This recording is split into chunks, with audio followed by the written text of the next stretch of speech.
ഇന്ന് നമുക്ക് ഒരു ഹെൽത്തി സാലഡ് ഉണ്ടാക്കിയാലോ? ഡയറ്റൊക്കെ ചെയ്യണവർക്ക് നൈറ്റൊക്കെ കഴിക്കാൻ പറ്റുന്ന അടിപൊളി സാലഡ്. ഈ ഒരു കോണാണ് എടുത്തേക്കണത്. ഈ കോണ് ഇത് ഫുൾ ആവശ്യമില്ല, ഇതിൻ്റെ പകുതി മതി. അപ്പോൾ ഇത് നമുക്ക് പകുതിയാക്കിയിട്ട് ആവിയിൽ വെച്ച് വേവിക്കാം. ഇഷ്ടമുള്ള പോലെ വെള്ളത്തിലിട്ട് വേണമെങ്കിലും വേവിക്കാം. ഞാനിവിടെ ആവിയിലാണ് വേവിക്കാൻ പോണത്. പിന്നെ ഒരു 15 മിനിറ്റ് സ്റ്റീം എടുത്തു കഴിയുമ്പോൾ നമ്മുടെ കോണൊക്കെ റെഡിയാവും. ആ ടൈം കൊണ്ട് നമുക്ക് ബാക്കിയുള്ള സാധനങ്ങൾ അരിയാം. ക്യാരറ്റ്, തക്കാളി, കുക്കുംബർ, സവാള, മല്ലിയിലയാണ് ഞാൻ എടുത്തേക്കണത്. ഇത് ഇത്രയും അരിഞ്ഞു വന്നപ്പോഴത്തേക്കും നമ്മുടെ കോണങ്ങ് വെന്തിട്ടുണ്ട്. ഇതിന് നമുക്ക് അടർത്തിയെടുക്കാം കേട്ടോ.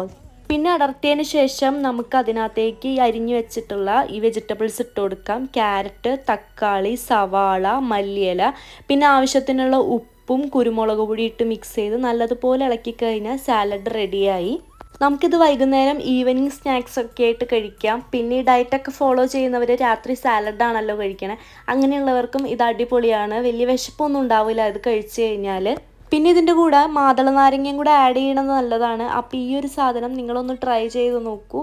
അപ്പോൾ എന്തായാലും ഞാൻ ഈ വീഡിയോ ഇവിടെ വെച്ചിട്ട് വൈൻഡപ്പ് ചെയ്യാണ്. ബൈ.